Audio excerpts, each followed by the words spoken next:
I think we can agree that every healer in 14 has this for their initial expectation. I want my journey to be full of laughter. Then reality sets in.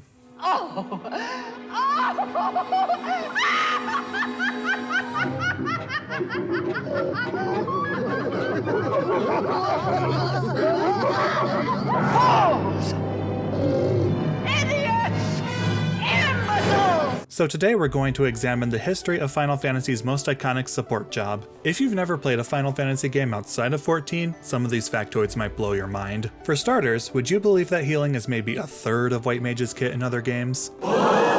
As per usual, I'm only going to be talking about the first 10-ish games because those are the entries I'm the most familiar with. Sorry 11 and Tactics fans, but I have zero experience with those games. Okay, on with the history lesson. Like I mentioned in my Warrior video, Final Fantasy 1 is basically Dungeons & Dragons with the serial numbers filed off. If Warrior is lifted from the fighter, then White Mage is based on the Cleric. Something you'll notice pretty quickly is their above average stamina stat, which means the White Mage is only behind the Monk and Warrior in terms of HP growth. They can also equip hammers in this game, but that doesn't do a lot for their weak offense. Later on, you can promote the job to White Wizard in order to gain access to 8th level spells. Outside of Cure, their notable spells are the heal spells, which are AoE to Cure's single target and never appear in later games because Cure gains an AoE toggle, a variety of debuff curing spells, Life and Full Life to revive party members, Dia spells which only harm the undead, Protect and Invis, which are White Mage's core defensive buffs, No Element spells which seldom appear again but are handy buffs for reducing elemental damage, Silence to shut down enemy spellcasters, Dispel for negating the enemy's buffs, and finally the iconic Holy to blast enemies with light.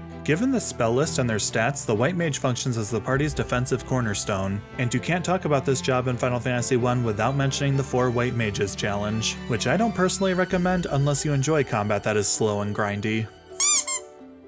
Starting with Final Fantasy II, we get Minwu, the first White Mage that is an actual character. He's also one of the rare male White Mages in the franchise and a key member of the Wild Rose Rebellion. Either way, he will absolutely carry your party through the early game with his grimoire packed with healing, buffs, and debuffs. If he had access to Holy for the time he joins, any challenge in the early game would evaporate. Regardless, if you plan to grind at all, you should take advantage of his presence. Sap and Swap are amazing spells for raising MP in particular. Additionally, Shell, the iconic white magic spell that reduces magic damage, makes its debut in this game. You will definitely miss Minwu later on, given a lot of guest characters really don't pull their own weight in this game.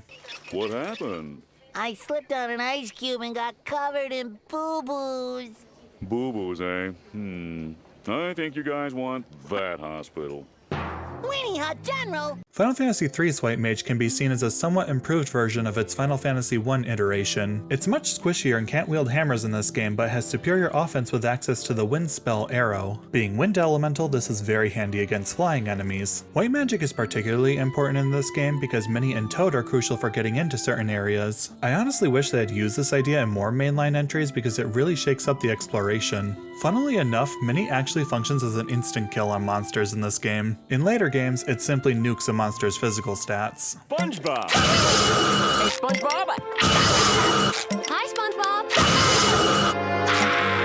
Once you get to the Water Crystal, I'd consider swapping to Bard since White Mage's very front-loaded spell slots are not as handy. Sure, having 20 or so level 1 spell slots for Cure is nice, but that spell heals very little by this point in the game. Eventually, you'll completely replace the White Mage with the Devout so you can use 8th level White Magic. When you think about it, Final Fantasy III really does feel like a remix of Final Fantasy I, given all of the jobs you get at the beginning have upgraded versions later on. Final Fantasy IV gives us Rosa, who is the first in a long line of female White Mages who also serve as love interests. She's a pretty static supporting character, but what makes her cool is that she's a bow mage. This lets her be a decent physical attacker that can brutalize flying enemies and later inflict status ailments. She's no slouch as a White Mage either, as she and Rydia are arguably the most impactful party members in the game. Her spell list also comes with a wide variety of buffs including Protect and Shell to reduce damage, Blink to evade 2 attacks, Reflect to bounce spells back at the caster, Float to avoid floor hazards and earth attacks, Haste to speed up allies, and Berserk to let the guys go full caveman with boosted attack damage. Rosa can also use Prey for a 50-50 chance to get a free cure spell. Plot-wise, she also gets bonus points in the 3D version for pointing out how she is their best healer. Without me along, who will heal you when you're hurt? Rosa. You can't win this one, Cecil. Porom, on the other hand, is a more traditional white mage with weak physical stats. Granted, she also is a 5-year-old girl. She also learns white magic spells faster than Rosa as a trade-off. Here's a pro tip for the Pixel remaster. Equip both of the twins with a bow and holy arrows, then watch the little rugrats mow down the opposition. Now in Final Fantasy V, white mage is an extremely comfy job to have around that is firmly above average. And if you're a fan of Kryle from 14, this is the game her namesake and appearance are adapted from. She is also Galuf Baldesion's granddaughter in this game, only with a touch more Disney princess in her characterization. Much like its predecessors, this job is focused around providing healing, buffs, and general support. This time around, their support kit is more boilerplate in this game given the existence of Time Mage and other support jobs. Said buffs are more than enough for a knight or other heavy hitting job though. Due to having the 3rd highest magic bonus of all jobs, white mage has excellent synergy with other magic jobs like black mage and summoner or time mage for maximum support. This iteration can also be viewed as the base template for all future variants of the white mage job. Moving on to Final Fantasy VII, we get to talk about my favoritist character in the franchise, Aerith Gainsborough, and bless the remake for setting the record straight that she isn't some blandly sweet and innocent girl but instead a street smart and spunky young woman. I'm not some princess who needs to be coddled. Shit. Seriously, Les, she's not half bad. With a little work, I bet she'd clean up real nice. Cloud, requesting permission to kill. Denied. Now Aerith is an interesting case since what really connects her to being a white mage is just her limit breaks. In fact, because she has the best magic stat in the game, you can just spec her with offensive magic and she'll be great. But because they're so iconic to Aerith's white mage identity, her limit breaks are what we're really going to be discussing here. Please note that the following footage is from the new threat mod, which does alter the effects of some limit breaks. If what you see contrasts what I'm saying, know that what I said is how each limit break functions in the vanilla version. Starting off, Healing Wind and Pulse of Life are her 2 big healing limit breaks, with the former restoring half of everyone's max HP. Pulse of Life, on the other hand, is basically an instant mega elixir that fully restores HP, MP, and cures all debuffs. Seal Evil serves as an early game crowd control option that inflicts stop and silence on all enemies that aren't immune. Breath of the Earth is Aerith's least impressive limit break since it only cures debuffs. Now Fury Brand is an amazing limit break that maxes out the limit gauges of Aerith's party members. Planet Protector is Aerith's major defensive buff that temporarily makes the party invincible. It also renders healing useless, but that's not really a problem with a minute of 0 damage. Great Gospel is Aerith's ultimate limit break and functions as a fusion of Planet Protector and Pulse of Life. This lets her trivialize the few boss fights she'll be able to use it in. As you can see, Aerith has some pretty bonkers options for limit breaks. No other character in Final Fantasy VII comes close to matching her raw utility. Now in Final Fantasy IX, Garnet functions as our early game white mage but later becomes our primary summoner. As she starts to pick up this role, we get Eiko, who is a comedic loudmouth that puts more focus on white magic. 2 things define Eiko as the primary white mage in this game: her superior list of spells and her trance, Double White, which does exactly what it says on the tin. It lets Eiko cast 2 white magic spells at once per turn.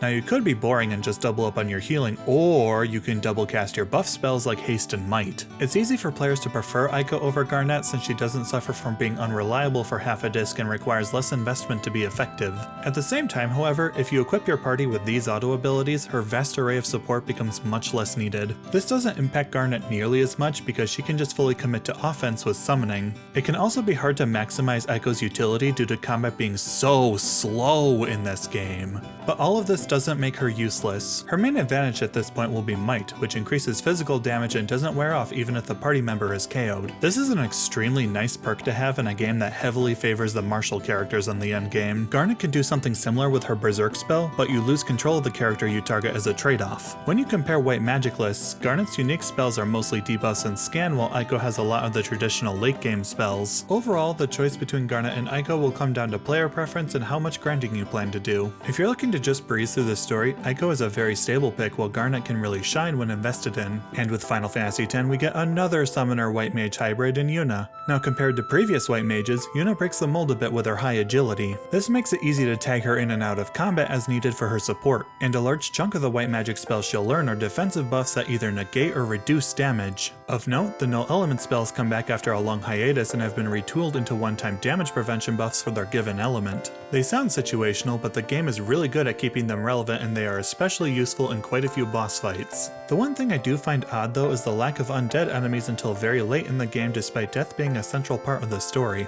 Obviously they weren't needed earlier, but it would have been nice to be able to switch in Yuna so she can one-shot zombies with her cure spells. At least she still gets holy in the late game to take advantage of her high magic stat. Either way, 10 is one of the best games to be a white mage in, as the main story gives you plenty of encounters that allow you to make the fullest use of your spells. And if you want more 10 related content, I did a whole video essay that discusses the game's plot. Now while the sequel does tweak the white mage's spell list, it's no less effective as a job. Really, this iteration is just the Final Fantasy V template with a few tweaks. For starters, they're an anti-DPS healer's wet dream since they don't have an attack command or the holy spell innately. On the upside, all of their buffs can be group cast, which lets them quickly get to work on mitigating damage. They can also use Prey for a quick baby heal in the party that costs nothing, or Vigor to patch themselves up. And finally, they have the fattest ass in this game when it comes to magic defense. To make said ass even fatter, consider garment grids like Protection Halo or Valiant Luster, along with accessories like the Defense or Mystery Veil. This allows the white mage to tank certain super bosses of all things. Alternatively, consider defense boosting accessories like the Mithril Gloves to increase their paper-thin defense. If you want to add more white magic spells, consider the Supreme Light Garment Grid for access to Auto Life and Holy. And this brings us to 14's iteration of White Mage, which I can best describe my opinion of as such. I'm not going to sugarcoat it. I think this iteration is severely lacking in comparison to its predecessors, and that's something flashy particles and pretty animations can't fix. While said assets make the job visually distinct, its gameplay is so uninspired and mechanically vapid given all of the past abilities the devs could have drawn from. And honestly, making such an iconic job to the franchise a brain-dead all heals no support healer was the worst decision possible. Considering the dev team keeps reducing outgoing damage every expansion, it's also a bad idea for job identity in terms of future-proofing. Of course, the cult of Yoshi P and turbo casualism will say, But I play healer to heal! To which I respond with,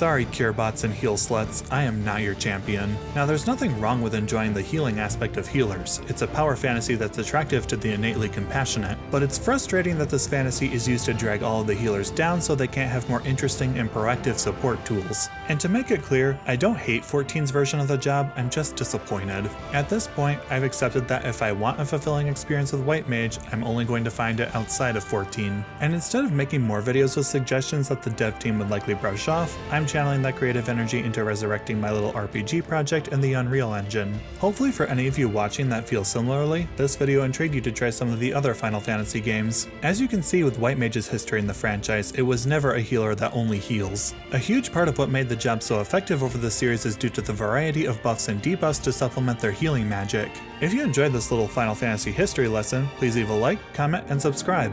My plan going forward is to try and cover the remaining original Warriors of Light from Final Fantasy I. Thank you for watching, and I hope you found this video insightful.